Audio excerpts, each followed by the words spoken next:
Bonjour les amis, bonjour à tous, bonjour à toutes.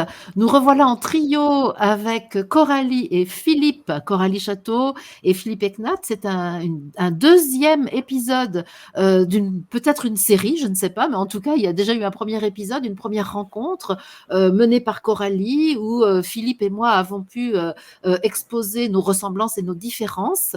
Et nous avons choisi, après avoir reçu beaucoup de réactions diverses, mais très marquée à la suite de cette émission, nous avons choisi de recommencer une émission et cette fois-ci de la faire en différé. C'était à ma demande et je vais m'en expliquer tout de suite avant de vous accueillir, Coralie et Philippe, parce que moi j'avais envie d'être totalement disponible pour l'échange avec vous deux, avec toi Coralie qui va mener la discussion et avec toi Philippe qui va interagir, alors que quand je suis occupée par le chat, eh bien, je ne suis pas totalement disponible pour l'échange. Et là, j'ai souhaité que nous puissions aborder des questions fondamentales et en tout cas que moi, je sois totalement disponible pour le faire. Donc, je vous remercie d'avoir accepté ma proposition. Et puis, je merci Philippe d'avoir accepté aussi de revenir dans un échange où il y a des ressemblances, mais il y a des différences. Et merci Coralie de t'y coller à nous faire parler. Voilà, je te laisse faire. C'est un plaisir pour moi. Merci Marie-Odile et merci Philippe d'être là. Et je suis très heureuse aussi de vous retrouver tous les deux pour pouvoir aller plus loin dans l'échange qu'on avait eu la dernière fois et aussi pour pouvoir répondre aux différentes questions qui ont été posées dans le direct et qui n'ont pas pu être répondues par manque de temps. Et on a choisi aussi avec Marie-Odile aujourd'hui de proposer différentes thématiques sur lesquelles vous allez pouvoir l'un et l'autre présenter votre vision des choses. Et vous allez voir qu'au travers de ces questions-là, on commence déjà à répondre à plein de questions et en tout cas, ça clarifie les choses pour que personne ne se sente offensé ou bouleversé, déstabilisé comme on a pu le voir la dernière fois. Il y avait aussi des questions qui demandaient d'aller plus loin, d'approfondir en fait, de gens qui n'étaient pas forcément déstabilisés. Donc c'était vraiment intéressant vos retours et on va revoir ensemble vos questions. Philippe, est-ce que tu voulais dire quelque chose avant de commencer avec ces questions ? Oui, tout à fait. Merci à toutes les deux. Merci pour cette nouvelle invitation. Et désolé, effectivement, si le message est si radical qu'il bouleverse ou perturbe certaines personnes. Je tiens à m'en excuser pour cela. En même temps, je pense qu'il est nécessaire d'aller au bout de la réflexion. Et je tenais aussi à vous remercier toutes les deux pour justement cette ouverture et cette capacité d'être à l'écoute de la différence et de nous permettre justement d'être ensemble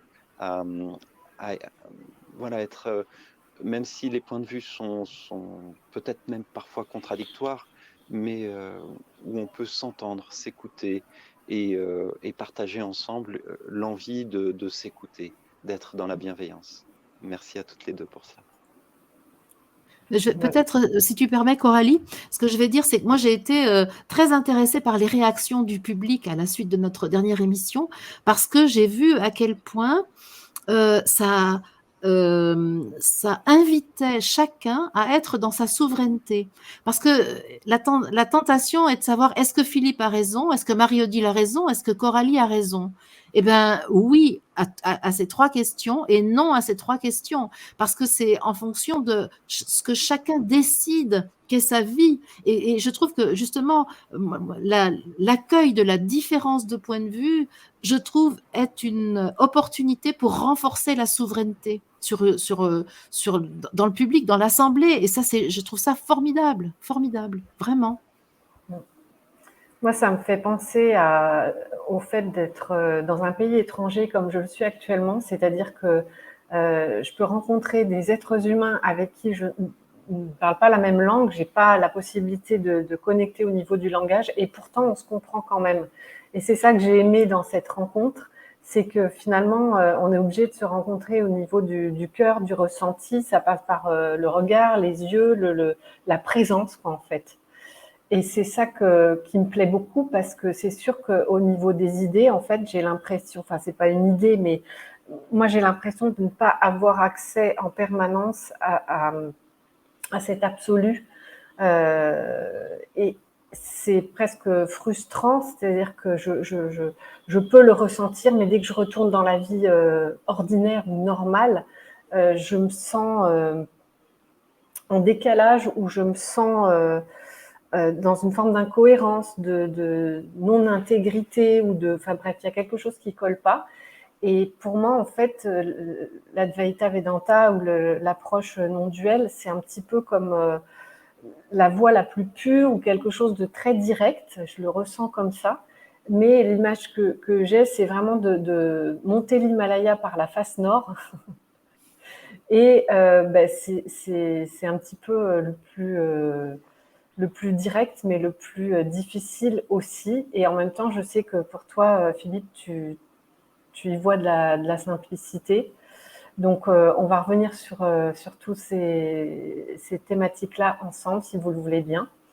Et alors, la première question qui a été soulevée, ce serait si vous pouvez l'un et l'autre donner votre point de vue sur qu'est-ce que la création et la matière. Comment vous voyez ça, chacun avec vos points de vue, votre conscience? Je te laisse répondre si tu veux, Marie-Odile. Ok. Alors, donc, je vais prendre la précaution d'usage, à savoir que ce que je vais répondre là est ma représentation et je témoigne de ma représentation. Et ça n'a de valeur que à partir de la personne qui énonce. C'est pas une vérité absolue, c'est totalement une représentation tout à fait relative et qui vaut aujourd'hui, au jour où nous enregistrons cette émission, le 23 février, en fonction de la conscience que j'ai de moi et du monde, là, ici et maintenant. Donc, dans le relatif total. Donc, ça me paraît une précaution nécessaire.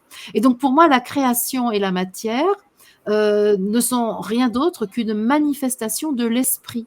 Et pour moi, l'esprit, ce que j'appelle esprit, c'est le principe créateur, l'intelligence divine, alors je vais peut-être encore enfoncer le clou, mais pour moi, c'est l'entité spirituelle humanité, c'est-à-dire notre nature spirituelle, c'est l'intelligence spirituelle qui est notre nature profonde. Et comme nous en sommes la manifestation, nous la percevons depuis la Terre, mais il n'est pas du tout exclu que nous la manifestions ailleurs, dans d'autres endroits, sous d'autres formes. Mais c'est toujours la même chose, parce que pour moi, c'est l'unité qui se manifeste dans la diversité, qui se pose, qui met son information dans la densité, dans une forme particulière. C'est la manifestation du non manifesté. Pour moi, la création, c'est ça. Et la matière, c'est donc, alors je dirais aujourd'hui, un agencement des électrons qui contiennent l'information divine. Les électrons, pour moi, aujourd'hui, tels que je vois les choses, sont l'élément qui contient l'information du principe, l'information divine, et ces électrons sont agencés d'une certaine manière et ça donne des formes, ça donne de la matière. Voilà ce que je peux répondre à cette question qui est effectivement un peu fondamentale. Philippe? Oui, merci Marie-Odile pour cette vision qui, pour moi, il n'y a pas une grande différence. Il y a peut-être juste des petites subtilités, des nuances, dans le sens où, effectivement, pour moi, cette création, cette manifestation est le reflet, le prolongement de cette source, on va dire, créatrice, et qui elle-même n'est pas séparée de sa création, et donc qui imprègne toute la matière. Elle en est, entre guillemets, la brique substantielle, essentielle un petit peu comme tu viens de l'évoquer, au travers des électrons ou même des particules subatomiques, des quarks, etc. La simple petite différence, c'est que je verrais ce principe créateur lui-même comme du manifesté. Et je sais que c'est là où il y a une différence, parce que souvent, même dans l'Advaita Vedanta, Brahman, c'est le principe créateur, qui n'est pas séparé de sa création. Et donc ça, on est presque, je pense qu'on est à peu près aligné. Mais Brahman est une sorte, et là, je comprends que ce soit compliqué à saisir. se représenter, mais c'est que Brahman est lui-même une manifestation, mais c'est plus vraiment le mot puisqu'il est le créateur, de Parabrahman. Parabrahman étant la réalité absolue ultime qui n'est pas, en fin de compte, créateur, mais qui, même le mot être n'est pas suffisant puisque c'est au-delà de l'être, puisque Brahman et être, c'est la même chose. Conscience pure, amour, c'est Brahman, c'est l'être, c'est la création. Mais tout cela apparaît. Et cela apparaît dans quoi? Même le mot dans n'est pas juste, hein, mais c'est simplement pour donner une piste de réflexion. Brahman, l'être, l'existence, l'amour, la lumière, la conscience pure, tout cela apparaît malgré tout. Et donc, cela qui apparaît est soutenu, entre guillemets, hein, c'est pas le bon mot non plus, on est d'accord, par ce Parabrahman, donc qui est au-delà de l'au-delà. Voilà, c'est juste cette petite subtilité-là. Merci Philippe. Est-ce que je peux, Coralie, tu permets que je pose une question? Philippe, si je comprends bien, dans ce que tu dis, c'est qu'il y aurait un principe avant le principe. C'est-à-dire qu'il y aura un principe du principe. C'est ce que je comprends de ce que tu dis. Est-ce que c'est OK de le dire comme ça? Oui, après, c'est tellement au-delà du mental qu'effectivement, essayer de le comprendre, de le définir, c'est presque c'est presque impossible. Hein. C'est simplement qu'on essaye de rentrer dans des subtilités de subtilités. Et donc, d'une certaine manière, comme Brahman et Atman, l'Atman étant le principe, on va dire, individuel, mais qui finalement n'est pas séparé de Brahman, le principe créateur, le principe créateur lui-même il est. Tu veux dire qu'il a déjà une existence? Parce que moi, je fais une différence entre l'essence et l'existence. Oui, là, on est d'accord, hein, il y a effectivement, on peut en parler. Mais puisqu'il est, c'est qu'il surgit lui-même. Brahman est surgissement. C'est ça, ok. Puisqu'il ça y est. est, j'ai compris. Et donc, puisqu'il est, c'est qu'il surgit, entre guillemets, de quelque part. Et donc, c'est là qu'on pourrait dire Parabrahman. Mais il ne faut pas se complexifier tant que ça. Si, pour nos auditeurs, déjà le fait de cette compréhension que ce que nous sommes en tant qu'identité individuelle est non séparé et identique en essence à Brahman, le créateur, je pense qu'on se rejoint là-dessus. Ok. Si ce n'est que juste un truc, parce que quand tu dis surgit, ça veut dire qu'il y a un début. Je comprends pourquoi tu parles de cela est déjà, et donc il y a quelque chose on peut dire, au-delà. Je comprends parce que tu parles de surgissement, tandis que le principe, pour moi, ne peut pas surgir. C'est un état d'éternité. Donc je pense que c'est peut-être là la nuance. Oui, sauf que l'éternité, l'état, même l'éternité, est plutôt que n'est pas. Ben, Et effectivement, c'est là, en fait, juste la Mm. petite nuance, c'est Mm. qu'effectivement, Parabrahman, l'absolue réalité suprême, entre guillemets, euh, est, transcende tout état. Oui, je L'être comprends. comme le non-être, le Ok, ok. manifesté comme le Mm. non-manifesté. C'est-à-dire que Mm. Brahman serait plutôt de l'ordre du non-manifesté et manifeste. C'est la source de la Ouais, manifestation ok. lui-même. La force de manifestation. D'accord. Voilà. Voilà. Et Alors, Parabrahman serait c'est ça.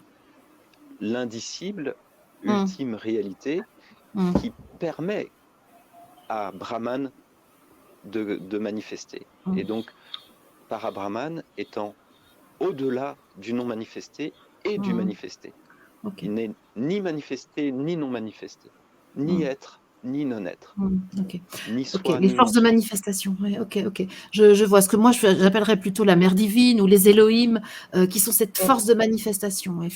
Enfin, moi, j'essaye de remettre, parce que je pense que c'est la même chose, mais Pas le on a même des. vocabulaire. Oui, et puis probablement des nuances dans la perception. Mais ouais, merci beaucoup, C'est Philippe, de juste dire que ça.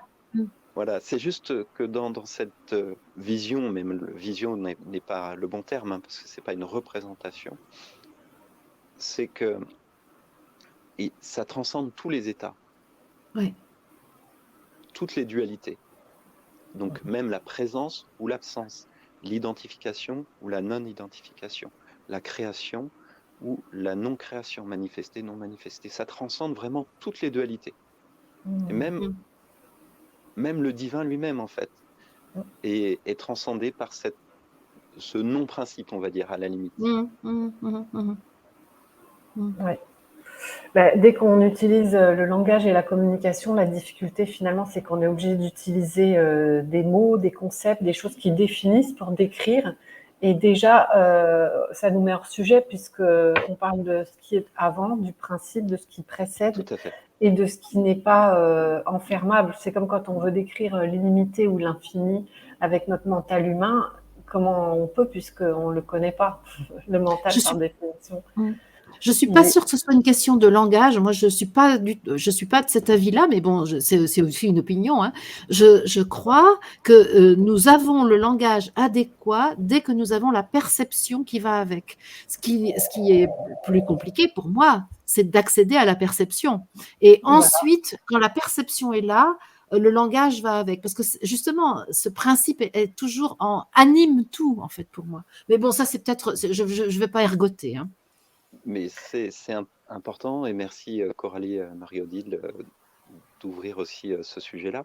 Mais la perception, justement, euh, n'est là que quand on a quelque chose qui est perceptible. Et là, ce dont on parle, c'est au-delà de toute perception, C'est ça. au-delà de toute représentation, au-delà de même de toute vision. Donc c'est pour ça que c'est l'indicible, c'est l'ineffable, et c'est c'est le paradoxe, c'est qu'on est obligé là, entre guillemets, d'employer des mots avec quelque chose qui ne peut se dire et qui ne peut même se sentir, parce que c'est au-delà de toute perception. La perception, euh, le ressenti, on va dire, les effets secondaires de la présence, de l'amour inconditionnel, de ce sentiment d'exister, d'être non séparé, c'est dans la manifestation. Et c'est magnifique. Il n'y a pas à rejeter ça, il n'y a aucun problème avec ça. Mais c'est dans la manifestation que ça se passe. Mm. Et là, ce dont on parle, c'est au-delà du non manifesté même. Donc Mm. c'est incompréhensible pour le, Pour le mental. pour le mental. Et voilà, c'est pour ça que je comprends la déstabilisation et tout ce que ça provoque quand on est effectivement attaché à, à une forme de représentation, à une forme de cadre qui nous rassure, qui nous permet même de vivre correctement et de se sentir bien dans cette manifestation. Et je ne veux pas bousculer ça. C'est simplement, pour ceux que ça intéresse, d'avoir cette possibilité de questionner l'au-delà de l'au-delà qui effectivement difficilement, enfin, il est au-delà de toute représentation. C'est par définition compliqué d'en parler. Oui, mais alors justement, comment est-ce qu'on peut faire un pont pour que celui qui ne saisit pas, n'accède pas à ça, puisse, depuis son corps, je ne sais pas percevoir, ressentir ou accéder d'une manière ou d'une autre. Et puisqu'on parlait de la création et de la matière, est-ce que c'est OK pour vous si on définit justement le corps là-dedans? Qu'on parle du corps, de la place du corps et de tout ce qui va avec, de l'alimentation, de la sexualité, de comment ça se passe dans l'approche non duelle. Je te laisse À toi répondre l'honneur, peut-être, Philippe. Marie-Odile. Non, vas-y, à toi. À toi, je pense que D'accord, d'accord, pas de souci. Tu étais d'accord? Ah oui, pas de souci, bien sûr. Comme on le disait tout à l'heure, le corps, c'est une manifestation de ce principe de création, de cette force de création, de manifestation. Donc ce corps, effectivement, dans certaines traditions, souvent on parle d'illusion, qu'on n'est pas ce corps, on n'est pas la manifestation, et que même toute la manifestation est illusion. Mais d'une certaine manière, on peut voir ça autrement, dans le sens où c'est une illusion si on croit que nous ne sommes que cela, et qu'il n'y a que cela qui existe. Et c'est peut-être plutôt ça, l'illusion, c'est de croire qu'on est séparé et individuel. Maintenant, si on a compris que, en fait, toute forme d'existence est interdépendante, reliée dans toute la manifestation à un tout que nous sommes, et qui a aucune frontière, alors le corps n'est pas à rejeter. Il n'est pas suffisant pour nous définir, mais malgré tout, il est là, comme la personnalité, comme l'ego, comme le mental, comme l'esprit, les sens. Tout cela, c'est une manifestation divine. Donc, il n'y a pas à le nier, il n'y a pas à ne pas prendre en considération les manifestations, les émotions, les besoins. Donc, on parlait de l'alimentation, la sexualité ou tout autre besoin. Il y a à prendre soin de ce corps qui est lui aussi divin. Donc, d'une certaine manière, d'être à l'écoute de ce qui, de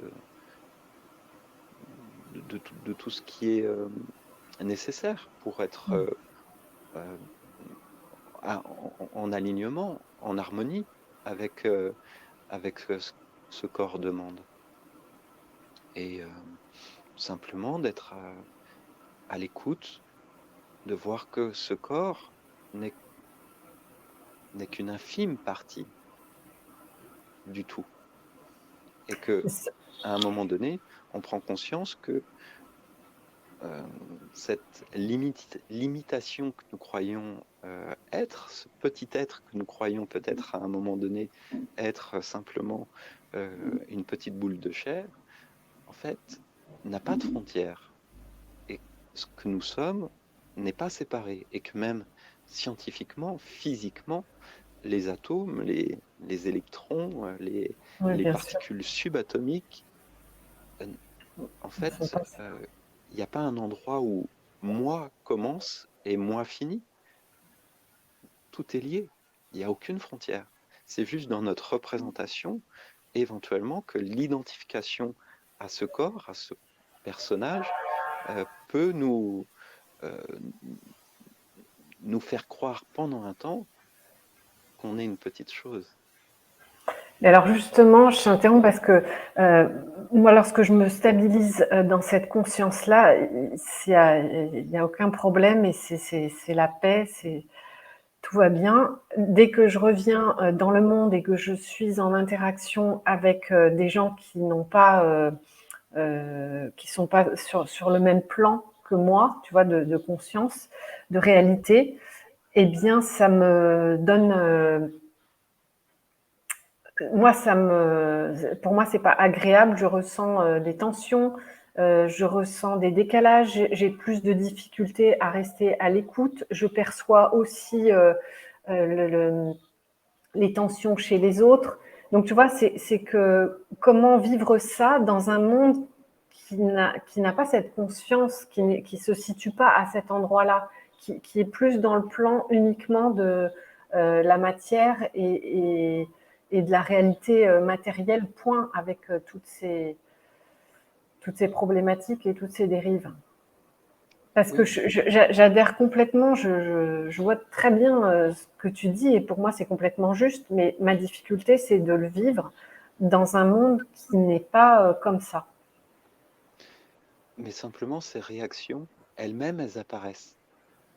Donc, quand il y a l'écoute et la bienveillance avec toi-même, dans cette possibilité justement d'être parfois en inadéquation avec on va dire la société, eh bien d'accepter que ce soit tel que c'est, Mm.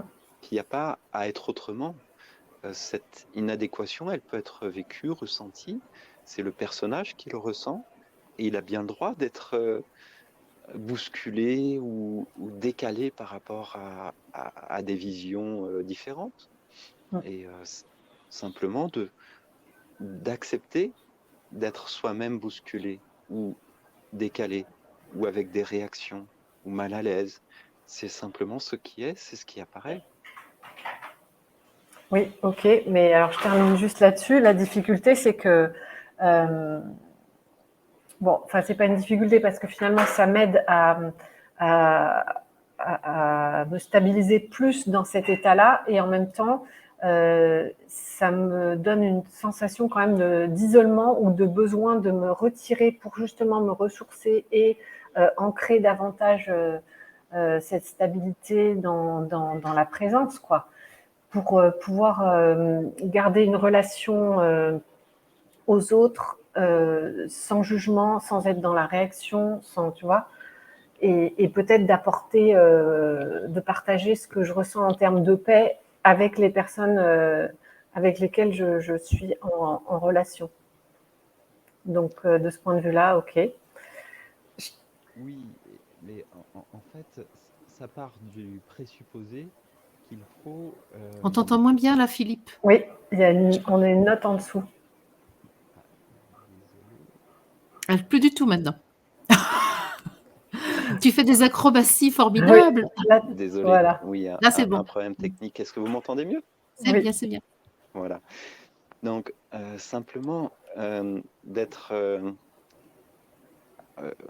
conscient qu'en fait, ce besoin de changer les choses ou d'aller s'isoler, ou c'est cette croyance peut-être qu'il faut maintenir un état particulier, qu'il faille tout le temps être présent à soi-même, dans une écoute parfaite, dans une disponibilité parfaite, d'être dans la pureté de toutes ces réactions, qu'il n'y ait plus d'émotionnel suractif, désagréable, etc. lourd.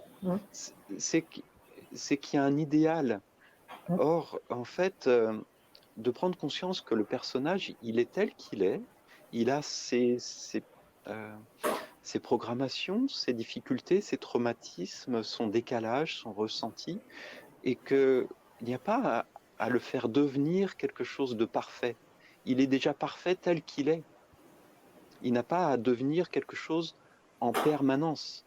La permanence, ce n'est pas dans le monde de la manifestation. La permanence, elle est au-delà de la manifestation. Et donc, dans ce cas-là, on ne parle même plus de permanence.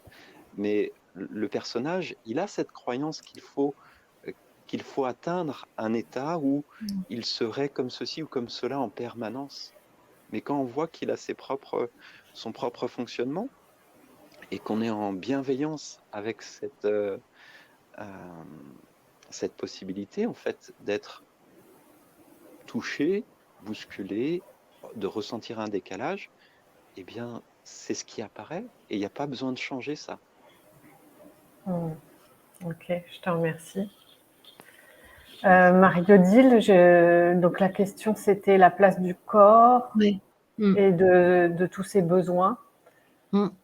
J'avais Alors, cité oui, moi, alimentation, sexualité. On connaît un petit peu, comme c'est ta chaîne, on connaît ta conscience de ça, mais est-ce que tu peux nous le oui. rappeler?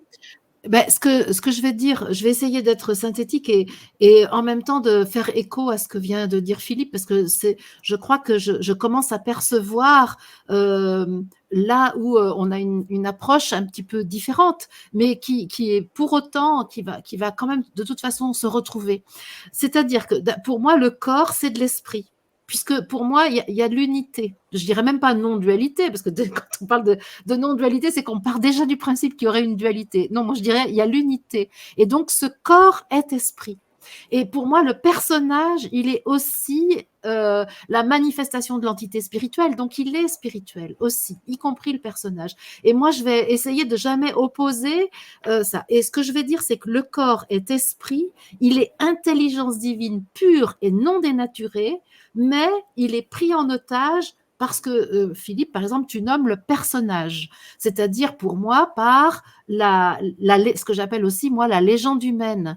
Et cette légende humaine, elle a été conçue par l'entité spirituelle pour une expérience. Je ne sais pas, pour moi, d'évolution, de croissance. Et ce qui nous permet de faire un pont entre cette entité spirituelle et le personnage qui a un corps, c'est le je, c'est la conscience.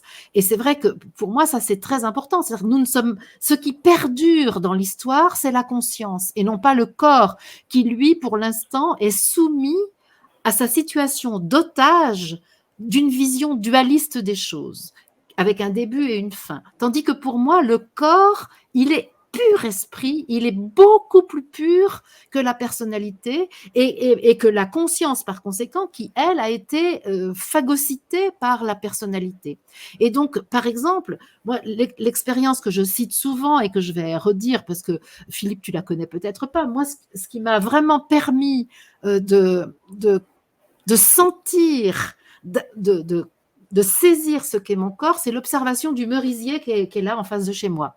J'observe le merisier et je me dis, il est totalement merisier. Mais qu'est-ce qui se passe? Comment ça se fait que moi, je ne suis pas totalement je suis? Qu'est-ce qui fait que mon corps, lui, n'exprime pas à la perfection l'information spirituelle que je suis? Eh bien, c'est là où j'ai compris que c'est ma personnalité qui, elle, façonnée par l'imprégnation au sein de l'humanité telle qu'elle est aujourd'hui, avait ordonné à mon corps un autre ordre que l'ordre divin, avait mis en place dans mon corps un autre ordre que l'ordre divin. Et donc, pour moi, ce corps est beaucoup plus divin que ma personnalité. Et ma conscience a vocation à rendre à mon corps sa nature divine. Et parce que c'est pour ça. Et en fait, si je le traduis chimiquement ou biologiquement, je vais dire la conscience que j'ai de ce corps, la responsabilité que j'ai de cette incarnation, doit rendre la liberté aux électrons qui contiennent l'information divine. Et donc, est en train d'apprendre à vivre la transfiguration, la résurrection et à redevenir l'être éternel que je suis et que la légende humaine m'a fait oublier. Alors, ce corps, pour moi, il est l'esprit, ce que dans la tradition chrétienne, on appelle l'Esprit Saint. Alors, c'est très, là aussi, on peut dire que c'est très dérangeant, parce qu'on peut dire que l'Esprit Saint a accepté de confier son essence à une existence humaine dualiste, parce que de fait, dans l'existence humaine, il y a de la dualité, il y a un début, il y a une fin, il y a etc., etc. Il y a un surgissement, et donc moi, le corps, il est pur esprit, et il est emprisonné par la légende humaine. Ok, mais dans pur esprit et dans essence divine, est-ce que ça sous-entend pas, cette unité, qu'il n'y a plus de dualité, il n'y a plus de conflit, il n'y a plus de tension, il n'y a plus de division, il n'y a plus de séparation. C'est ça. Est-ce que de là découle une forme d'harmonie, de fluidité, pas de perfection, mais en tout cas de quelque chose d'harmonieux et d'équilibré?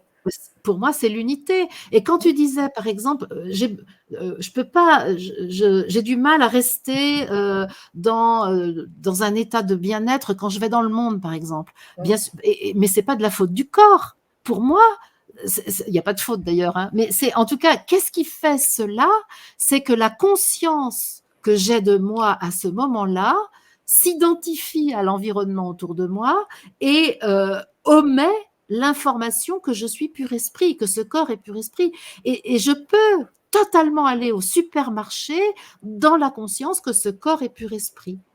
Et manifester ce pur esprit dans la densité, tout en étant dans la conscience que je suis à un autre état de moi, un autre étage de mon système, je suis en même temps unité. Ça ne se sépare pas. En physique quantique, on parle d'états superposés, et là, je trouve que c'est très adapté de parler d'états superposés. Et je choisis à quel étage il se situe pour vivre sa vie. Il y a des moments où je suis totalement à l'étage de l'unité, à d'autres moments, je vais descendre à l'étage de la dualité, et pour autant, être dans la conscience qu'il y a un étage de moi qui reste unité. Je ne sais pas si ça répond. Oui. Par exemple, tu redescends quand tu prends le métro un jour de grève, on va dire. Surtout si tu as des émotions, parce que je redescends dès lors que la situation d'otage se met au premier plan de ma conscience, c'est-à-dire dès lors que je m'identifie, ce qu'on appelle l'ego, c'est l'identification au personnage. Alors là, je rejoins totalement, évidemment, le propos de Philippe, il me semble, hein, que là, il y a ça. Mais par contre, je vois bien que, pour moi, je peux accéder à la alors, je sais que si on dit sensation, perception, on parle déjà du manifesté, mais et à la réalité du non manifesté depuis ce corps, puisqu'il est lui-même pure information spirituelle. C'est là je pense, notre grande différence. Philippe, tu veux dire que... Merci Marie-Odile. Philippe, tu veux... mais Philippe, ton micro... Je peux aussi poser une question, alors Marie-Odile, par rapport à tout ça? Avec plaisir. Tu disais que pour toi, le corps, il est pur esprit, et ça, on se rejoint, puisque pour moi, il est totalement création du divin. Et donc, il est pur esprit. Là, il n'y a aucune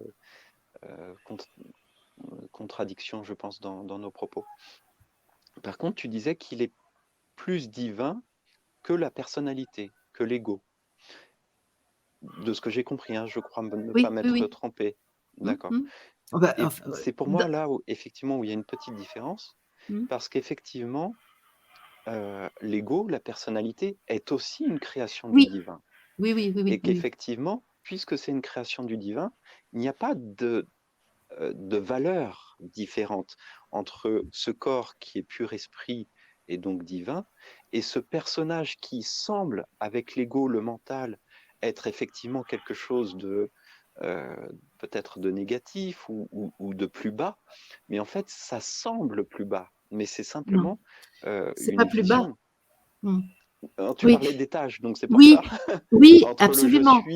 Mais c'est l'étage où se situe la conscience. En réalité, parce que ce qui fait que la personnalité, je dirais qu'elle est moins divine, c'est qu'elle a oublié sa divinité. Elle s'est identifiée à la dualité, parce qu'il y a une réalité de la dualité. Pour moi, il y a quand même une réalité de la dualité. C'est-à-dire que, tu vois, là, je bute. Je vis dans un monde, dans la forme, qui a des limites. Pour autant, il n'est pas limité. En réalité, en essence, il n'est pas limité, mais dans sa manifestation, il l'est. Et la personnalité, elle aussi, elle s'est contingentée dans ses limites, et c'est de ce fait qu'elle a progressivement, avec ce que moi j'appelle l'imprégnation de la légende humaine, elle a oublié sa divinité, mais elle est absolument divine de la même manière, et même l'expérience de la dualité est divine. Enfin, je veux dire, bien sûr, et l'outil pour faire l'expérience, c'est la possibilité d'oublier qu'on est divin. Alors, donc effectivement, on est d'accord sur ce principe, c'est que finalement, enfin, tu me reprends si je me trompe, mais que le corps n'est pas plus divin que la Non. personnalité. Ils sont juste deux expressions différentes, Oui, différenciées, oui, mais que finalement, il n'y a pas d'étage. Pour moi, en tout cas, dans mon ressenti, mais c'est pas le bon mot, mais le je suis, l'être n'est pas plus haut, parce que tu parlais en ouais, étage tout à l'heure, le je suis, l'être, ne serait pas plus haut dans cette évidence que je vois par rapport à la personnalité, à l'ego. mm, En fait, ce je suis, l'être, la conscience divine, le corps matériel, non matériel, divin, esprit, la personnalité, l'ego, le mental, est aussi composé de conscience. oui, Même s'il l'a oublié, le personnage est complètement divin. mm, Et donc, il n'y a on peut avoir des représentations d'étages, mais d'une certaine manière, pour moi, il n'y a pas de plus sacré ou plus divin. ouais. Tout est divin, tout est C'est effectivement une, une réalité de cette représentation et une manifestation OK. de cette divinité au même niveau. Oui, C'est juste dans l'esprit la humain, après, valeur qui a besoin de classifier. Dans la valeur des choses, je suis totalement d'accord avec toi. Par contre, pourquoi je parle d'étage? C'est parce que c'est la vision. C'est, je réutilise en fait un des sens que nous avons à notre disposition. C'est quand tu vois, je vais partir dans le désert là, et si je suis en bas de la dune, j'ai une vision très limitée des choses. Si je suis en haut de la dune, j'ai une vue panoramique du paysage. Et c'est pour ça que je parle de plus élevé. C'est ma vision plus panoramique. Mais en réalité, si je veux être plus rigoureuse, je vais dire que j'ai une vision plus centrale des choses plutôt que plus élevée, c'est-à-dire plus inclusive des choses plutôt que plus élevée. Mais en effet, pour les commodités de la pédagogie, j'utilise la vision pour donner accès à cette sensation que nous pouvons avoir une vue inclusive des choses. Et en effet, là, je vais parler d'étage, mais qui est pas c'est pas une hiérarchie, c'est pas une valeur, c'est une modalité de perception des choses. Mais ça reste de la perception. Oui, oui, effectivement, c'est bien qu'il n'y ait plus euh, de comparaison de valeurs, effectivement, en Voilà, fonction de ces visions différentes, c'est ça. parce que sinon, on a l'impression que le mental, le personnage serait impur et Pas du tout. qu'il faudrait d'ailleurs, je l'entends dans certains enseignements, qu'il faut éliminer l'ego, faire taire le mental, que le personnage est une illusion ou en tout cas que c'est quelque chose de plus bas, plus vil et Mmh. grossier, et que finalement, là, de ce que j'entends, de ce que tu dis, on est tout à fait d'accord de ce point de vue, que finalement, en fait, ça a sa place, ça est exactement à la bonne place, et que, effectivement, quand on voit cette possibilité de cette non-localisation, ni plus haut ni Mmh, plus basse, mmh, mmh. et de voir ce champ panoramique de ce que nous sommes en tant que manifestation, puisque là on est, quand on parle du corps, du mental et, et, euh, et même de l'esprit, euh, pour moi, et c'est là où il y a une toute petite différence, euh, effectivement c'est divin, mais c'est malgré tout encore dans la manifestation. Et que cela ne dit pas de tout ce que l'on est. Effectivement, c'est divin, c'est sacré, c'est non-duel ou c'est uni, parce que on peut effectivement, mais on constate qu'il y a, tu le parlais toi-même, il y a la relativité, donc il y a la Mmh, dualité. mmh, Donc mmh, on ne peut pas rejeter non plus le fait qu'il y ait une forme de dualité, mais mmh. qu'au-delà de la dualité, il y a cette unité et C'est ce ça, principe divin c'est créateur. ça, c'est ça. Mais Mais qui n'a au-delà pas de ce plus de principe, valeur. Il n'a pardon, pas plus de valeur. c'est ça, Il est partout. Donc sa valeur est partout. Donc c'est il y a ça. rien qui soit dépourvu de sa présence. Mm. Et c'est là où j'insiste effectivement, là où peut-être parfois les enseignements n'insistent pas sur le fait que le mental, le personnage, l'ego sont tissés sont issus, sont eux-mêmes divins. Tout à fait. Par Merci contre, Marion. sont-ils confortables à vivre? Parce que c'est toute la Ah, question, ça c'est une autre histoire. voilà, et Oui, mais c'est pour ça c'est qu'il y a là une que c'est confusion. intéressant. Et c'est Voilà, là c'est ça. où l'acceptation, et on est tout à fait d'accord, et c'est pour ça que je disais à Coralie tout à l'heure, que d'avoir de la bienveillance pour l'être que nous sommes, conditionné, et avec tous les traumatismes et les décalages qu'il peut ressentir, c'est y a-t-il des moyens pour se sentir mieux et être moins en décalage, etc. Oui, bien sûr, le personnage peut apprendre.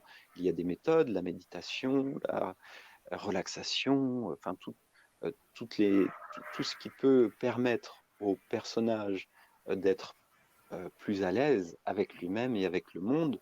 Il n'y a rien à rejeter. Pour moi, ce n'est pas parce que c'est pratique, parce qu'on va parler de pratique spirituelle souvent, mais finalement, c'est plus pour le personnage, plus que pour l'esprit, puisque l'esprit, il est déjà complètement à sa place. Et le personnage ne se sent pas à sa place alors qu'il l'est pourtant. Et ces pratiques vont être plus un développement personnel pour que le personnage puisse mieux se vivre avec lui-même et avec le monde. Mais il n'a pas besoin d'atteindre quoi que ce soit. C'est pas le personnage qui s'éveille ou qui réalise quoi que ce soit, parce que il est déjà cela. Même l'ego, le mental, le, tout est déjà complètement réalisé, parce que c'est sa nature, c'est la conscience pure, l'éveil, la lumière. C'est aussi ce qui imprègne le personnage, l'ego et le mental. Donc il n'y a pas à se réaliser. C'est un petit peu la différence avec beaucoup d'enseignements que j'entends, où il y a des êtres réalisés et d'autres qui ne le seraient pas. En fait, c'est juste encore une interprétation, parce Ah, que je ça suis voudrait d'accord. dire qu'il y a encore des différences et des séparations et encore des unités de valeurs, valeurs plus hautes, plus élevées, Meilleur que plus nous. éveillées, et des autres qui sont Bah, identifiés ça et fait non partie des éveillés, questions. non divins. Ouais, j'avais pas imaginé qu'on allait se retrouver sur ce terrain-là, mais je suis alors là, 100%, je pourrais reprendre à mon compte les phrases que tu viens de dire. Pour moi aussi, ça n'existe pas. Parce que justement, il y a l'expérience est là, point barre. Et c'est ça qui est intéressant. Merci Mariade. Ok. Alors, je vous propose d'avancer un petit peu et de venir à la question suivante qui est: quel est le sens d'une existence humaine pour vous deux? Puis, justement, selon là Mmh. Mmh. où on se place. Est-ce que Marie-Odile, Je te laisse faire, Philippe. veux... Ouais, D'accord, j'aime bien entendre ta réponse. d'accord. En fait, le sens de l'existence, c'est bien la question. Mmh. Oui, quel est le sens de l'existence humaine? Et cette question, en fait, elle vient du mental lui-même. De, on ne pose cette question que parce que le mental a besoin, le personnage a besoin de se projeter et d'avoir peut-être une mission ou quelque chose à réaliser. Et c'est tout à fait acceptable, bien sûr, qu'il ait cette vision des choses, qu'il ait besoin de se placer dans, dans un monde qui aurait du sens. Mais c'est seulement le sens qu'il va pouvoir appréhender par sa propre perception. Or, comme on le disait au tout début de notre rencontre, si on voit que toute cette manifestation, effectivement, est un surgissement, et que c'est déjà un surgissement divin, est-ce que le personnage, l'existence humaine, a besoin de faire plus, d'aller plus loin que ce qui est déjà complètement divin finalement, puisque tout le divin imprègne toute la manifestation. Alors oui, le personnage n'en a pas forcément conscience, il peut l'avoir oublié, mais d'une certaine manière, se donner du sens, c'est peut-être essayer de se rassurer ou d'essayer de trouver une place dans l'univers, et souvent l'humain essaye a l'impression d'être au centre de l'univers ou supérieur aux animaux, supérieur aux plantes, supérieur à la matière. Est-ce que ça a du sens de se voir comme ça? Oui, la preuve, beaucoup d'enseignements et beaucoup de, de personnes voient les choses comme ça. Mais si on voit comme un tout unifié, il n'y a plus d'étage, il n'y a plus de direction, il n'y a plus de supériorité. Et donc, il y a juste ce qui apparaît, et la beauté de ce qui apparaît est revenir à une simplicité sans vouloir trouver du sens, ou donner du sens, ou chercher à avoir une mission, ou à faire se révéler quelque chose du divin ou du mental ou du supramental, parfois on peut entendre aussi. Mais finalement, quand on voit que tout est déjà un, tout est déjà unifié, puisque ça vient de la même source, il n'y a que le mental humain, effectivement, qui l'a oublié.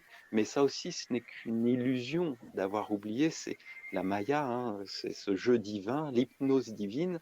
En fait, c'est juste de comprendre que ce n'est pas vrai. On n'est pas autre chose que du divin. Il y a juste ça. Une fois qu'on l'a entendu une fois et que on a cette évidente simplicité que c'est vrai que ça ne peut pas être autrement, alors y a-t-il besoin de réaliser plus que ça? Pour moi, réaliser plus, c'est encore un besoin de l'ego, de vouloir aller plus loin, plus pur, plus divin, plus conscient, plus ceci.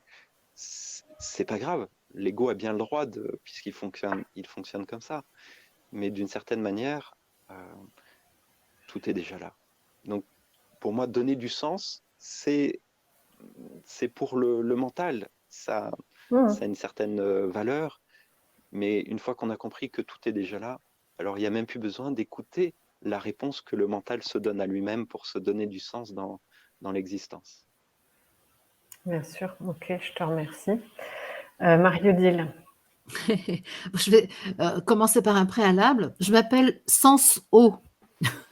Donc moi, je pense que je me suis donné tout de suite une indication.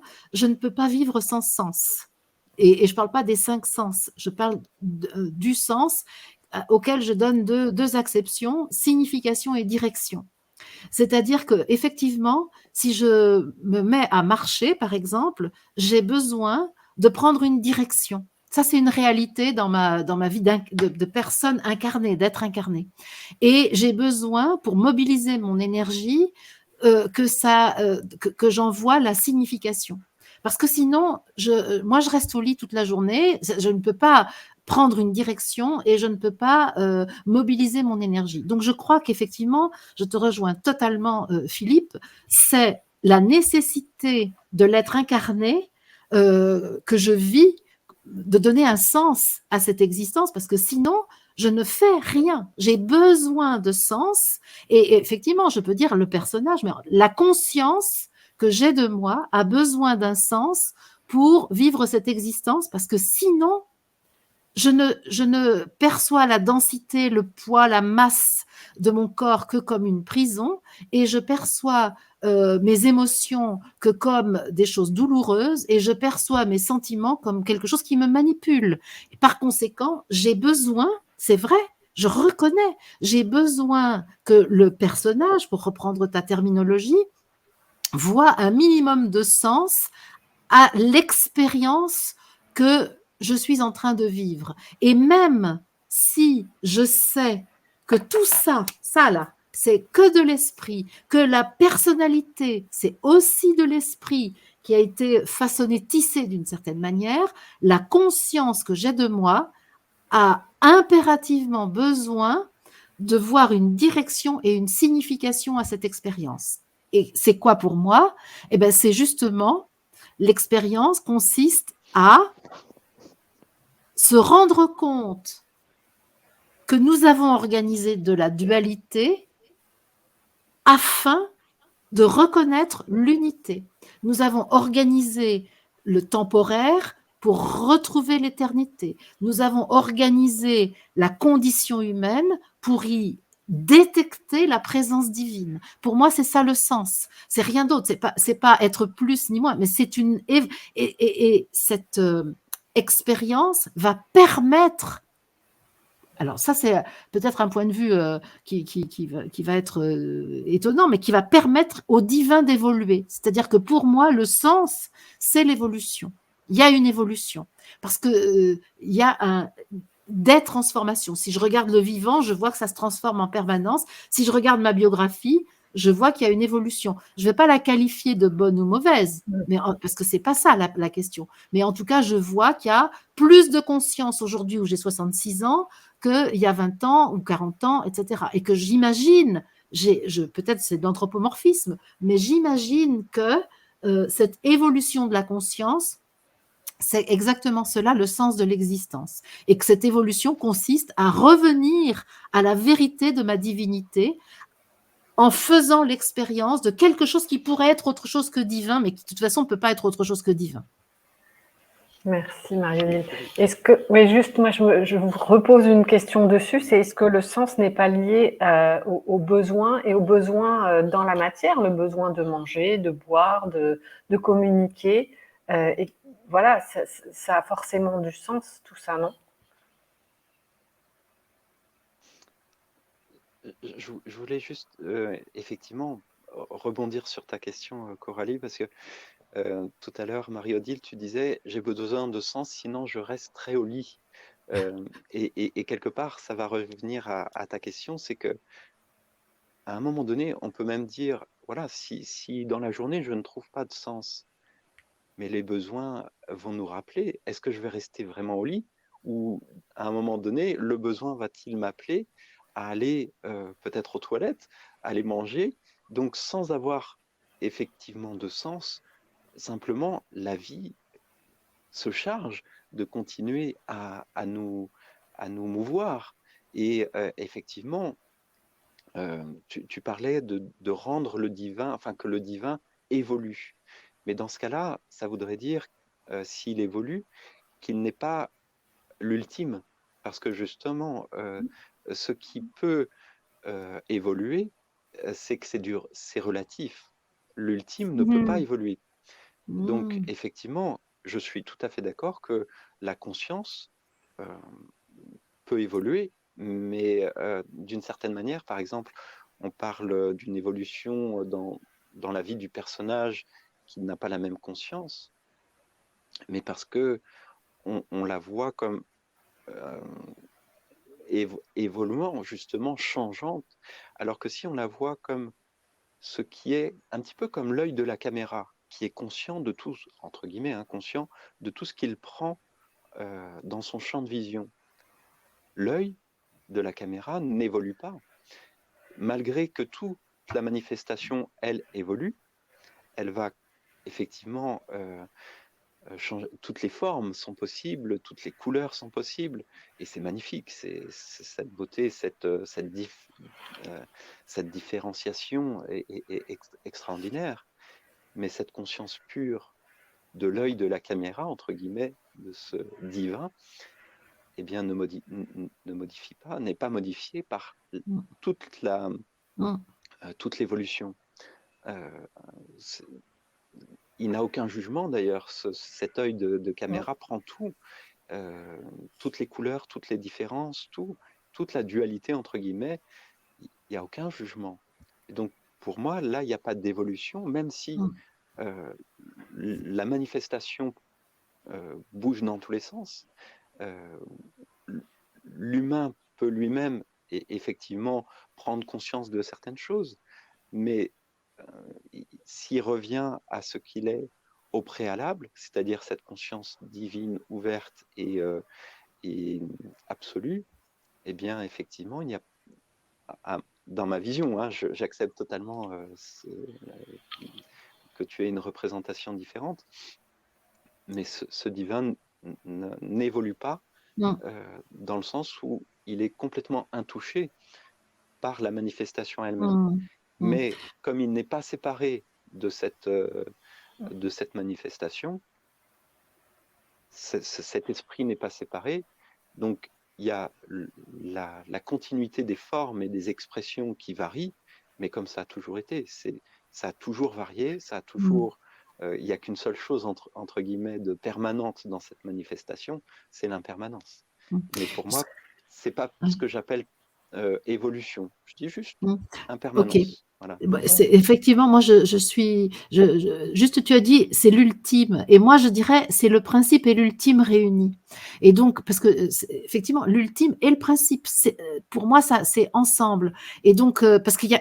Ultime, ça voudrait dire qu'il y a. Tu vois, c'est étrange, parce que toi, tu es plus, comment dire, dans la non-dualité.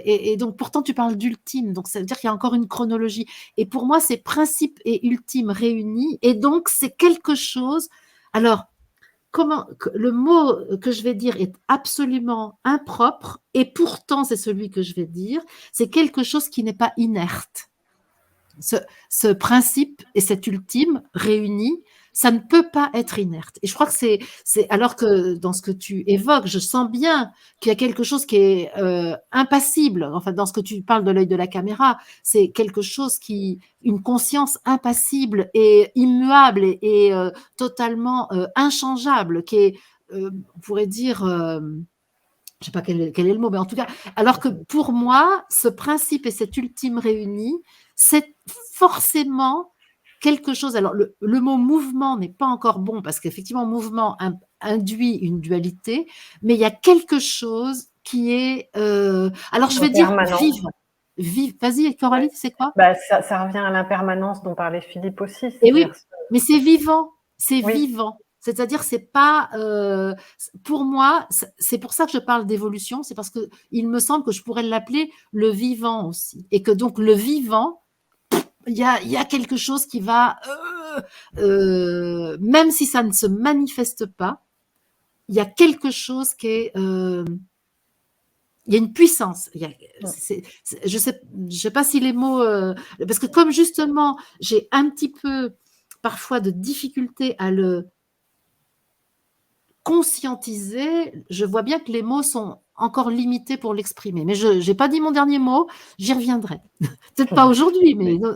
Je te remercie, Marie-Odile, mais effectivement, ce vivant, pour moi, il est extraordinaire. Il n'y a aucunement, effectivement, l'intention de remettre, d'écarter le vivant de la manifestation. Bien au contraire, effectivement, là, on se rejoint complètement, ce côté pétillant de cette vie, justement, qui imprègne tout, même les objets.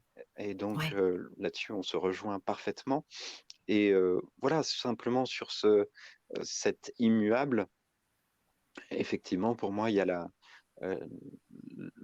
l'évidence qu'il ne peut pas évoluer, mais c'est pas pour ça il est séparé ou inerte. C'est juste que c'est sa nature. Alors, ou sinon, on ne parle pas exactement du même ultime, et ultime, ce n'est pas dans le temps, pour moi, ce n'est pas dans l'espace, donc c'est juste parce que notre mental est ainsi conditionné, effectivement, qu'il y a forcément un avant et un après, mais justement, c'est au-delà du temps, au-delà de l'espace, au-delà même de toute modification, parce que la modification, elle a le droit d'être là, et elle est là, il n'y a aucun problème. Le vivant, les couleurs, tout cela apparaît, c'est un surgissement magnifique, il n'y a rien à redire de tout cela, il n'y a pas à le nier, il n'y a pas à l'écarter ou dire que c'est qu'une illusion, c'est divin aussi, mais la source de tout cela ne peut pas bouger. Si elle bouge, elle n'est plus l'ultime absolue réalité. Elle est. Mais voilà, j'entends ton point de vue et il n'y a aucun souci de voir qu'il y a cette petite différence.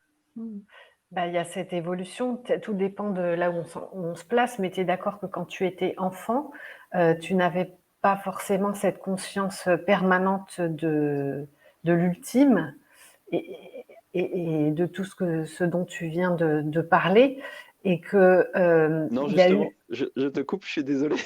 Oui, c'est que déjà d'accord. enfant, il y avait déjà tout cela. Oui, il y avait déjà tout ça. C'est juste que je n'avais pas les mots pour l'exprimer. D'accord. Mais est-ce que on t'a laissé, ou dans ton parcours d'enfant, dans ton évolution, parce que tu as grandi, est-ce que on t'a, comment dire, ou toi tu as ressenti que tes perceptions, ton ressenti ou ta vraie nature n'était pas acceptable ou n'était pas partageable? Tu vois ce que je veux dire? Que tu n'arrivais pas à faire à communiquer ce que toi tu perçois, ce que toi Le tu es, ce décalage que tu oui, le décalage dont tu oui, parlais, que tu témoignais toi-même, oui, effectivement, il y avait euh, dans, dans mes relations, mais en tant que personnage, le ressenti de ne pas vivre la même chose que d'autres enfants, par exemple. Mais et ça te remettait pas en question? Est-ce que c'était facile à vivre parce que tu restais totalement ancré, stable dans ta vision des choses, qui te procurait peut-être de la paix? Mais est-ce que justement les relations, la vie était facile dans cette période de l'enfance et même après l'adolescence? non, effectivement, pour le personnage, ça a été un challenge de voir qu'il n'était pas adapté au monde et à la société d'une certaine manière. Euh,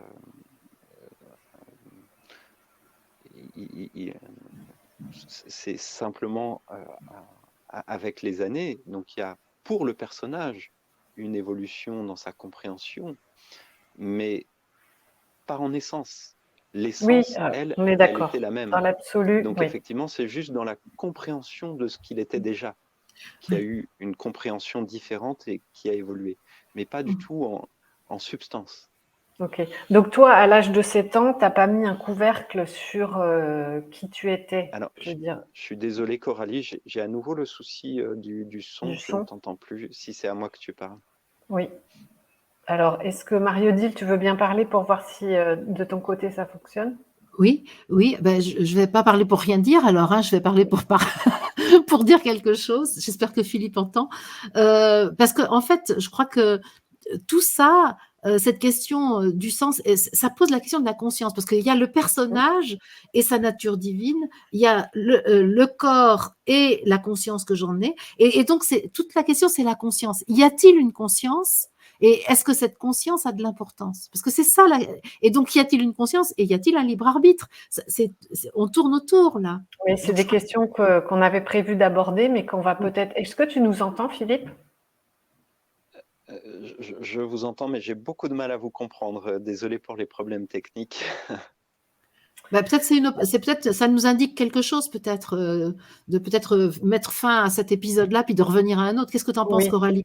Oui, oui, oui, mais juste pour terminer sur le sens, les perceptions et la conscience dont tu parles, Marie-Odile, c'est que moi j'ai la sensation, en fait, depuis le début de ma vie, que ma conscience, ce que je sais de moi, ce que je connais de moi, évolue. C'est-à-dire qu'il y a la conscience du personnage qui Mhm. fusionne avec la conscience de je suis, que je Oui, suis de toute éternité, mais c'est une fusion progressive, et c'est que ça a ça, été distinct, même si la conscience c'est de ce que ça, je suis, comme pour Philippe, mais certainement de façon moins intense, a toujours été là.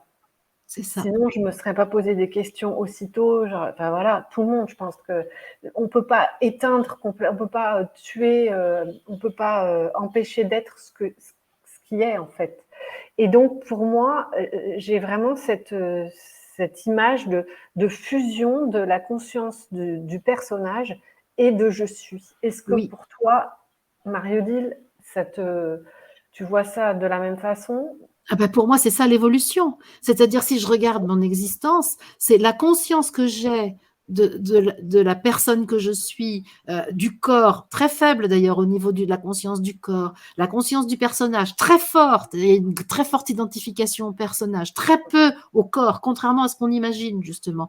Et donc, moi, tout mon parcours d'existence, toute l'expérience de mon existence consiste à faire en sorte que la personnalité, le personnage, soit une manifestation le plus fidèle possible de ce que je sens être spirituellement et qu'il y ait de moins en moins justement d'écart entre ce que je sens de que je suis avec ce que je manifeste ici. Pour moi, c'est ça l'évolution. C'est pas autre chose que de vraiment redonner à l'esprit la première place qu'il a de fait, puisque je suis esprit. Et donc, par contre, mon comportement, mon formatage humain, mon formatage dualiste avait creusé un écart. Et les expériences, notamment celle de la souffrance psychique, celle des douleurs physiques, ont permis, les expériences ont permis que je cherche autre chose que ce qui était souffrant, justement. D'où le sens de la dualité dans un certain plan de réalité, de conscience. Est-ce que tu as pu entendre, Philippe? J'ai pu entendre sur la fin, donc oui, si je peux me permettre d'aller voilà, dans une réponse un petit peu différenciée, puisqu'effectivement, j'ai entendu juste la fin. Oui, il y a l'évolution effectivement de la compréhension et de ce personnage. Il va peut-être intégrer le fait qu'il n'est pas que un mental et ce corps, il va le voir comme peut-être autre chose qu'une simple limite. Effectivement, peut-être cette possibilité de voir le corps, le mental comme ce divin dont on parlait tout à l'heure. Il y a juste que il y a cette localisation dont on parlait dans les questions précédentes, c'est que si on s'adresse à nous en tant que personnage pour savoir s'il y a une évolution, oui, on peut dire le personnage évolue. Il évolue dans ses représentations, dans ses croyances, peut-être même dans son énergie.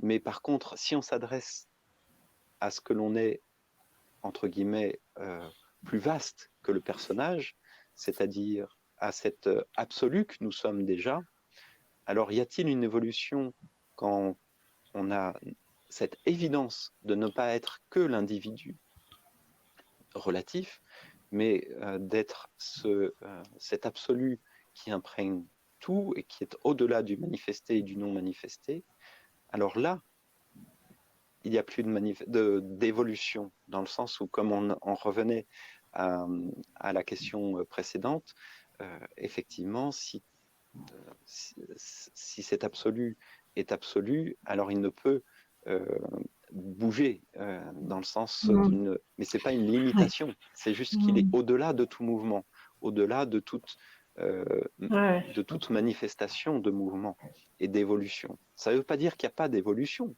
pour le personnage, pour la vie, pour la planète, pour l'univers. Là, il y a une constante évolution. Il n'y a aucun problème ou dichotomie avec ça. Mais c'est simplement à qui on s'adresse. Si on s'adresse au personnage, oui, on peut se sentir évoluer.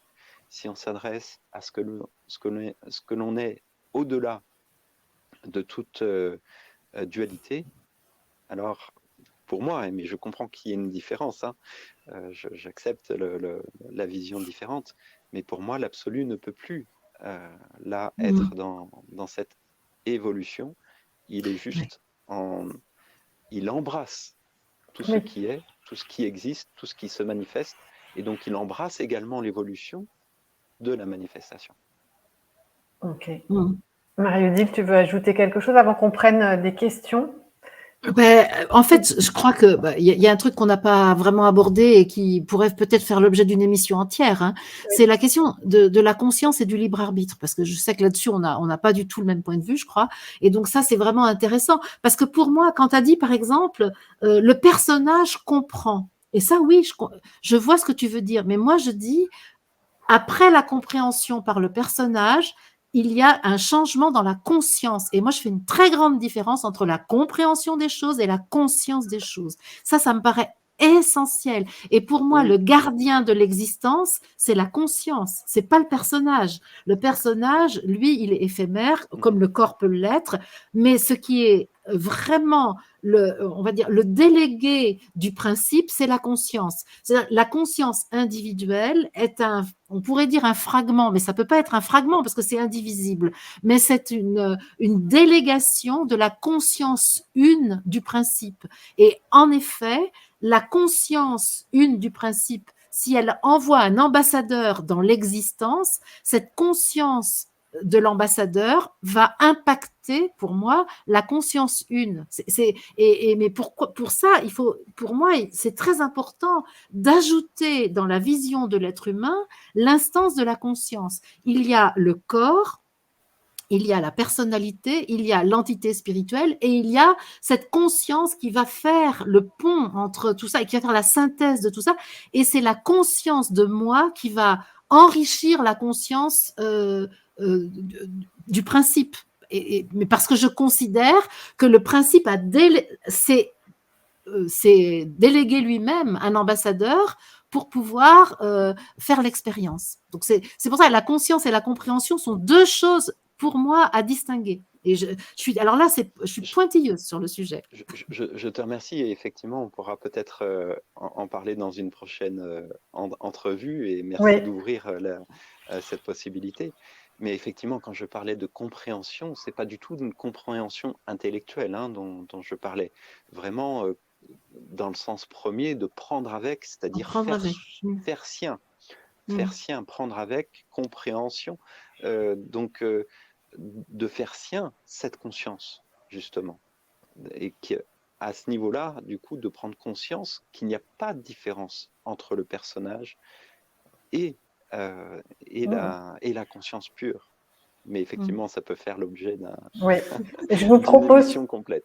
Que, comme on a bien compris vos consciences justement respectives, je vous propose de prendre des questions auxquelles on n'a pas pu répondre la dernière fois et s'il vous plaît de répondre de la façon la plus concise possible parce qu'on est déjà ensemble depuis 1h20.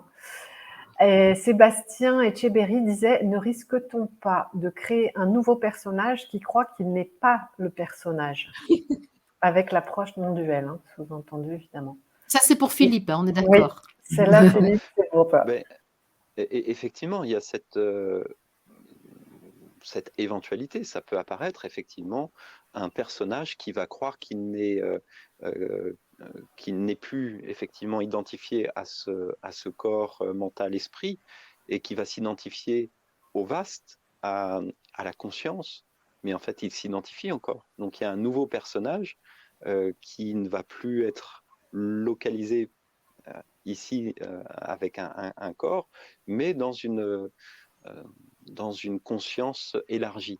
Mais cette question est tout à fait vraie, c'est que c'est le danger, c'est de se croire être le vaste et seulement cela. Mais non, on est entre guillemets le petit, le vaste et au-delà. Et donc ce genre de choses peuvent arriver et c'est effectivement ce que j'appelle l'orgueil spirituel, l'ego spirituel qui souvent se crée et dit je suis éveillé, j'ai réalisé telle expérience, j'ai réalisé ma vraie nature et du coup qui dit j'ai, c'est bien encore un personnage, effectivement. Et à un moment donné, si c'est réellement vu que là aussi il y a une identification, il y a une réappropriation, alors c'est pas grave, ça fait juste partie de l'évolution justement de la personnalité et on voit ça comme juste un jeu, ça est apparu, c'est ok, ça fait partie du jeu, on va dire. Du jeu et du jeu. Marie-Odile, justement, à propos du jeu, par rapport au personnage, enfin moi ce qui me vient là, c'est à ce moment-là, est-ce qu'on peut parler en disant « je » si tu te places au niveau de l'ultime, de l'absolu, tu peux plus, et en même temps, tu es dans un personnage. Et toi, je sais que pour toi, c'est important cette. Eh ben, parce que justement, je crois que le «je» a été encore une fois kidnappé par l'identification. Or, pour moi, le «je», le «je» qui est donc l'ambassadeur de «je suis», il a toute son importance parce que je dois assumer la responsabilité que j'ai prise spirituellement. Donc depuis ma vérité spirituelle, j'ai pris la décision. Parce que moi, je crois au libre arbitre. Alors forcément, je peux dire on peut dire je suis dans sa volonté divine choisi d'expérimenter la vie sur la terre. Et donc à un moment, c'est drôle parce qu'il y a, je crois, le jeu de l'enfant, c'est moi, ben c'est normal, il voit le monde à partir de lui. Après, il y a le jeu de l'adulte qui veut, qui voit tout à partir de son désir de dominer. Et puis à un moment, il y a un autre jeu qui, tout à coup, se laisse remplir de l'esprit et qui prend la responsabilité de la présence divine par lui sur la terre. Et c'est le même jeu, en fait. C'est ça. Et c'est pour moi le jeu qui a évolué depuis le début, qui est passé par toutes les identifications et qui, à un moment, devient le Graal qui recueille le sang du Christ, devient ce vase qui va dire, OK, je veux être au service du principe et de l'ultime. Je veux être au service de la conscience absolue. Je veux être au service de l'amour, principe créateur. Et à ce moment-là, justement, j'utilise cette possibilité qui m'est donnée de dire je pour accomplir le projet de ma divinité, de l'entité spirituelle que je suis. Merci. Oui, là, j'ai effectivement, si tu es d'accord, un petite remarque, c'est que ce je veux, effectivement, il est conditionné au fait que c'est une volonté. Est-ce que le personnage a effectivement une volonté propre, complètement individuelle et non conditionnée? Ça, on en parlera peut-être dans une prochaine édition. Mais je voulais revenir aussi sur le fait que il y a une évolution pour toi donc, dans cette conscience, mais comme si elle grandissait et qu'elle devient plus rattachée ou plus plus divine finalement une fois qu'elle évolue. Mais pour moi, c'est un petit peu différent parce que, par exemple, le bébé, quand il naît, il a cette complète sans jugement, cette complète ouverture au monde, sans se localiser, sans se référer à des étiquettes mentales, sans jugement, sans préférence au début, hein, après les préférences apparaissent, etc. Et donc d'une certaine manière, il a déjà de manière innée cette conscience complètement ouverte et complètement pure Tout à fait. que finalement, il est déjà sans évolution, il est déjà cela, Oui, complètement. logique. Pour Et moi, le c'est jeu, il met simplement 21 ans à qu'après... s'installer. Pardon, j'ai pas entendu. Pour moi, le jeu, il va mettre 21 ans à s'installer. C'est-à-dire que le jeu est vraiment un outil qui s'installe. Mais au départ, l'enfant, il est comme le merisier, pratiquement. Il est lui, forcément. Et il est... Et c'est pour ça que moi, cette condition-là, pour moi, elle est totalement parfaite. Et que ce jeu qui va Voilà, apparaître, ce c'est ça. conditionnement, quand il va apprendre dans l'image, dans le miroir, que c'est lui, alors qu'en fait, c'est pas lui, L'identification. c'est juste un reflet de lui. Et en fait, ce jeu va se conditionner et ce je suis, en fait, il est déjà là à la naissance. Oui, Ce je suis, l'être, la présence, l'amour c'est clair. inconditionnel, c'est ce qu'il est. Et pour moi, il n'y a pas besoin d'évoluer puisqu'il l'est déjà complètement. Et le je suis qui va naître après, c'est effectivement dans tout le processus du conditionnement du personnage. Mais effectivement, là, on pourra en reparler. Oui, Ça, on va ça voudrait revenir. vraiment... Ouais, on pourra revenir dessus parce que c'est un sujet passionnant. Enfin bon, Tout à et moi, fait. ça m'intéresse d'avoir d'autres points de vue que le mien. Hein, donc c'est super. Oui, mais je crois que là, on a cerné aussi vos deux points de vue par rapport au personnage. Et bon. Je continue dans les questions. Il y a le travail, Sharing Experiences, qui disait le travail spirituel sur les croyances, déblocage des émotions. naît pour arriver à la destination, d'arriver à être plus dans le moment présent et plus de lumière. C'est plus un commentaire, une remarque d'ailleurs qu'une question, mais vous avez saisi le sens? Pas sûr pour moi. Oui, si finalement, en fait, le travail spirituel, hein, les pratiques spirituelles, la méditation, la répétition de mantras, la contemplation, etc., visent à être plus présent en permanence avec cela, eh bien pour moi, c'est une erreur de direction et de sens. Parce qu'effectivement, le personnage va bénéficier de toutes ces pratiques. Il va avoir un ressenti de bien-être, d'alignement, d'harmonie.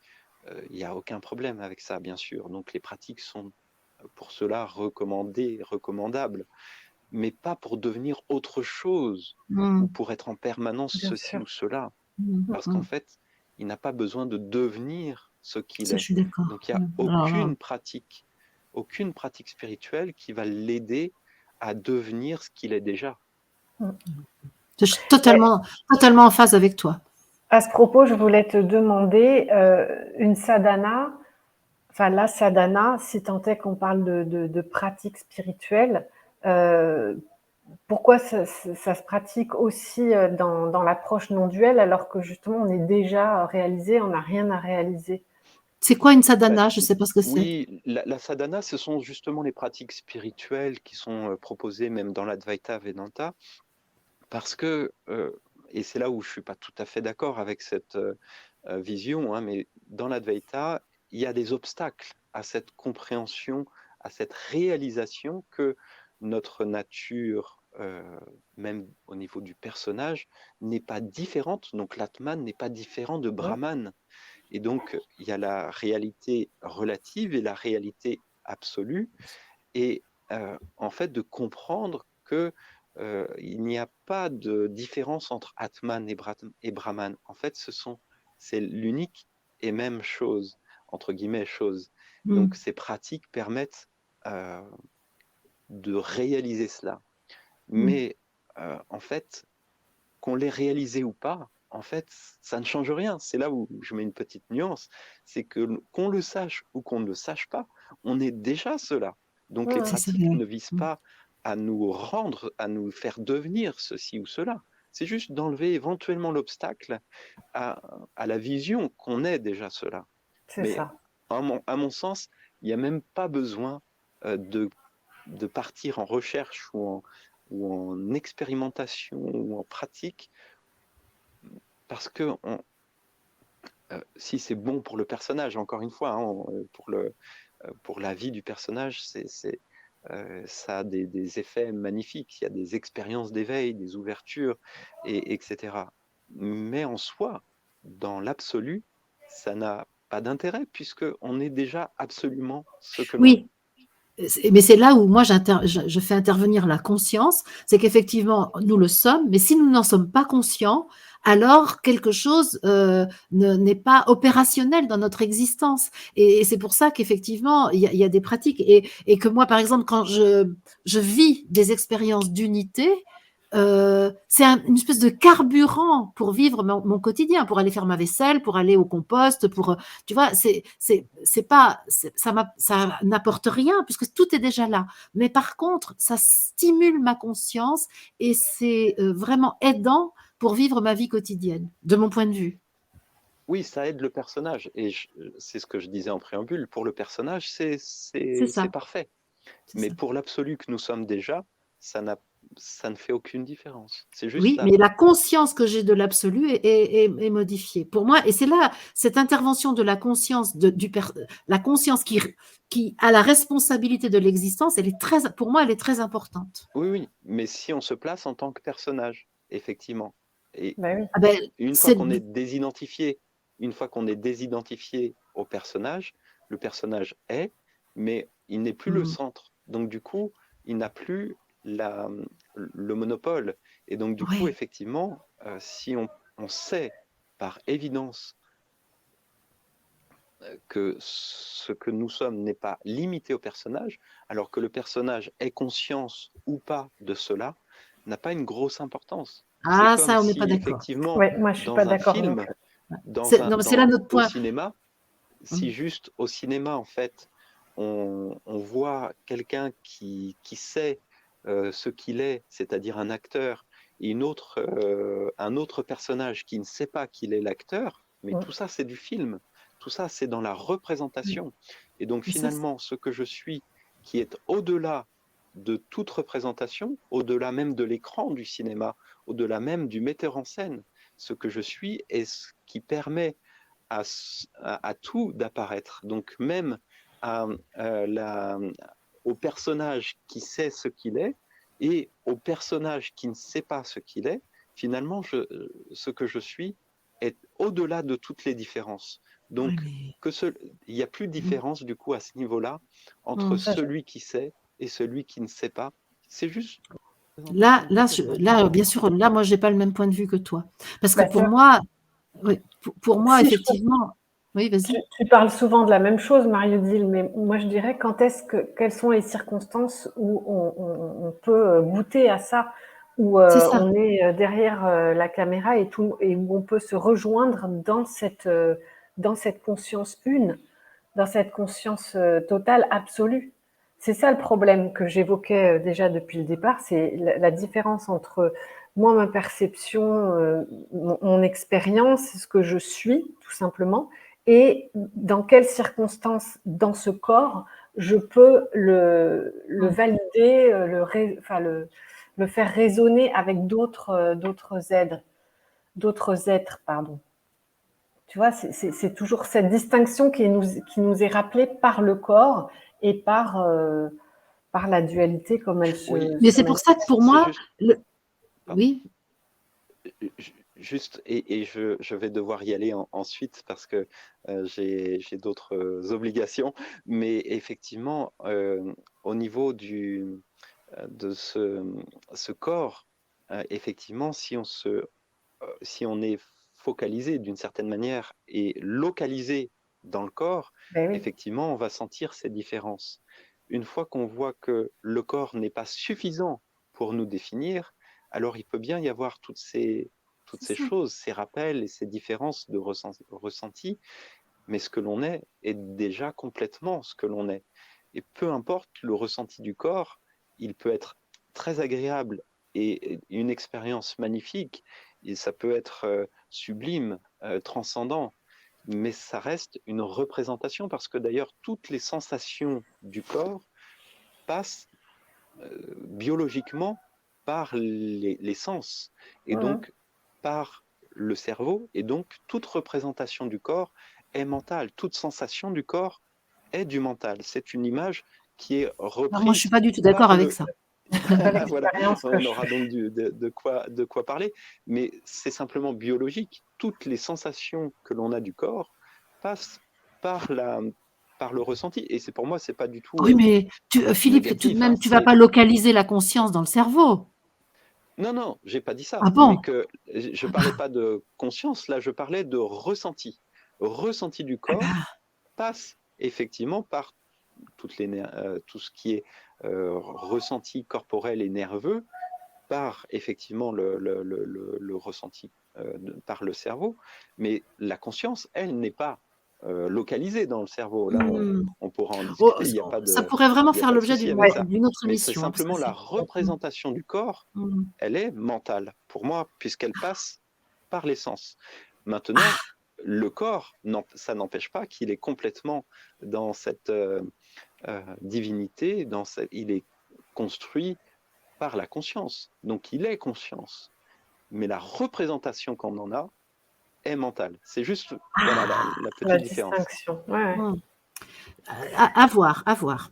Je suis pas tout à fait certaine. Ok, Je suis désolé, par contre, je vais oui, vraiment devoir y aller. d'accord. Alors juste en conclusion, je voudrais dire que parmi les questions que j'ai là sous les yeux, on a répondu, enfin en fait vous avez déjà répondu dans l'introduction qui n'était pas, enfin, pas seulement une introduction, mais le développement. Dans la première partie, il y avait la question de Gloria Park, de Karine Cotreau, de Claire Blinam, de Daniel Gaudin, Sarah Beneteau, Omnior, Colette, Françoise Terrien. Je pense que je garde ces questions si on a l'occasion de faire une autre émission pour aussi poursuivre ce dont on parlait là à propos du corps.